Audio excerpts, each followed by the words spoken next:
अरे विक्रम, आज तो ठंड ने हद ही कर दी। देखो तो इसे जैसे अंगीठी भी जम गई हो। क्या करें सीता, ठंड तो ऐसे पड़ रही है जैसे हमसे कोई दुश्मनी निभा रही हो। वही झोपड़ी के कोने में अम्मा रजाई को कस कर ओढ़े खाट पर बैठी थी। हे भगवान, हमारे जमाने में भी ठंड पड़ती थी, पर ऐसी नहीं। अब तो हड्डियों में घुस जाती है सारी ठंड। अब समझ आया कि क्यों ठंड पड़ते ही लोग बुढ़ापे में टपकने लगते हैं।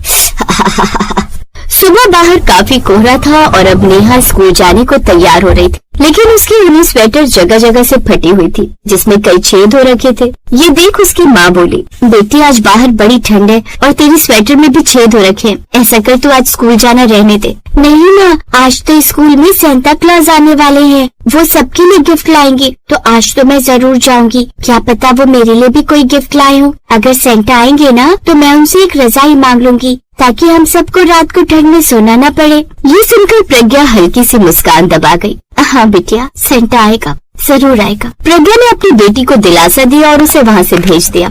दरअसल उनके घर में बस एक ही पुरानी रजाई थी जो अम्मा के हिस्से थी। बच्चे रात को ठिठुरते रहते, लेकिन उसकी कमाई इतनी नहीं थी कि वो घर में अन्न के अलावा और कुछ ला पाए। ऐसे ही दिन के समय मोहल्ले में शोर मच गया। पड़ोसी शारदा आंटी भागते हुए उनके घर आई। अरे प्रज्ञा, सुना है सर चर्च वाले गरीबों में कंबल बांटेंगे। सच? कब काकी? अरे कल शाम। और तू तो जानती है सब लोग मुफ्त की चीजों के लिए कितनी भीड़ लगा कर रखते हैं, तो वहाँ भीड़ बहुत होगी। जैसे विक्रम ने काकी की ये बात सुनी तो उसके मन में एक चिंगारी सी जली। काश कि हमें भी एक रजाई मिल जाए तो।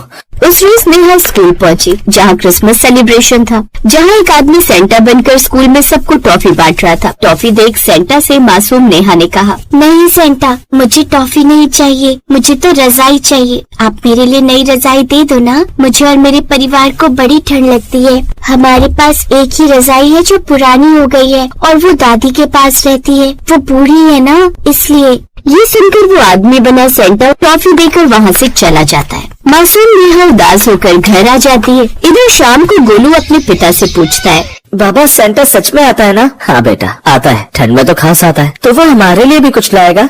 विक्रम कुछ नहीं बोला। विक्रम, बच्चों को ठंड लग रही है, अगर इस साल भी रजाई नहीं मिली तो? मैं कोशिश करूंगा कुछ न कुछ जुगाड़ लगाने की, लेकिन बाकी चीजें तुम भगवान पर छोड़ दो। ऐसी ही रात गहरी हुई। हवा सीटी बजाती हुई खिड़कियों से टकराने लगी। गोलू ठंड से कांपते कांपते जाग गया। माँ ठंड।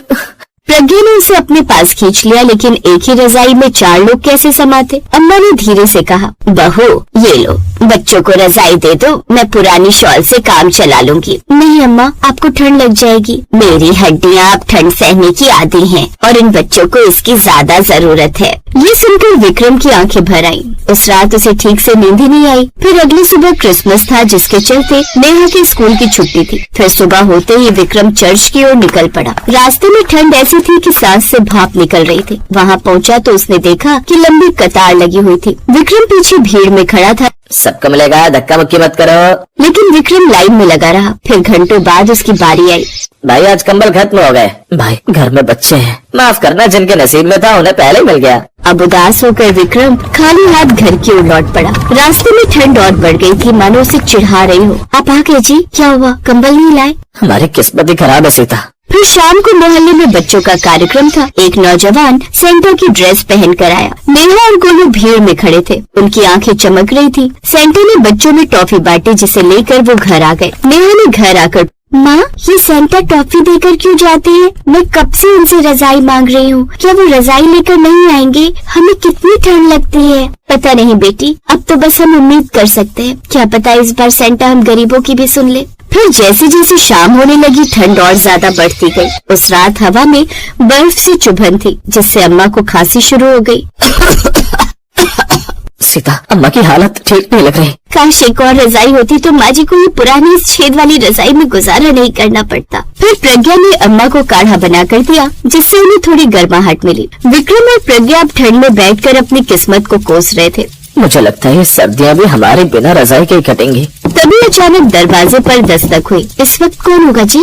घबराओ नहीं, मैं देखता हूँ। फिर विक्रम ने दरवाजा खोला, सामने वही सेंटा खड़ा था। जी आप कौन? सेंटा माय चाइल्ड, तुम्हारी हर मुसीबत का हल लेकर आया हूँ, ये लो रजाई। सच सच कहिए कौन है आप? तभी उसने अपनी दाढ़ी हटाई। वो कोई और नहीं बल्कि वही स्वयं सेवक था जो चर्च में कंबल बांट रहा था।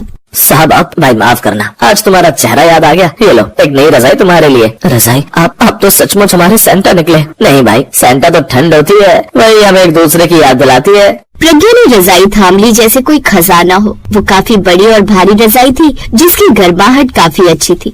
देखो माँ, सेंटा आ गया। मैंने कहा था ना। हाँ मेरे बच्चों, सेंटा ने तुम्हारी सुन ली। बेटा आज समझ आया, ठंड इंसान को सिखा देती है कि दिल गर्म रखना चाहिए। विक्रम चुपचाप बैठा रहा। उसके भीतर सुकून की आग जल उठी थी। सुबह धूप निकली, रजाई में लिपटे बच्चे हंसते हुए उठे। आज ठंड भी मीठी लग रही है। उस मोहल्ले में लोग आज भी कहते हैं कि ठंड ने ही सेंटा को उनके घर भेजा था, क्योंकि कभी कभी ठंड सिर्फ शरीर नहीं, दिल भी जमा देती है और वही ठंड किसी अनजान हाथ से गर्माहट बनकर लौट आती है। इस प्रकार की रोचक कहानियों को सुनने के लिए हमारे इस चैनल को लाइक, शेयर और सब्सक्राइब करें और हाँ, बेल आइकन जरूर दबाएं ताकि रोचक कहानियों का नोटिफिकेशन सबसे पहले आप तक पहुँचे। नमस्कार।